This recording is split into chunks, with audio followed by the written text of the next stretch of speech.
हरे कृष्ण। कौन आपण जानिछंती कि पुरी जगन्नाथ मंदिरर चारिद्वारर रहस्य कौन? एउठू मोक्ष प्राप्ति होई थाए। चलंतु जानिबा।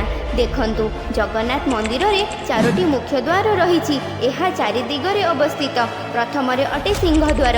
यह मुख्य द्वार अटे। यार मुह पूर्व दिग को रही।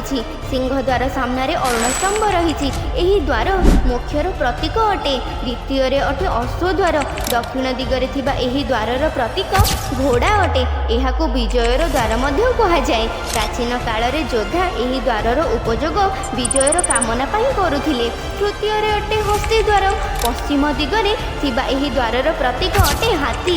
एही द्वार स्मृति आउ ऐश्वर्यर प्रतीक अटे। आउ चतुर्थ अटे व्याघ्र द्वार। उत्तर दिगरे थिबा एही द्वारर प्रतीक बाघ अटे। एही द्वार चारि जुग तथा सत्य जुग, त्रेतय जुग, द्वापर जुग, कली जुगर प्रतिनिधित्व करती। हरे कृष्ण।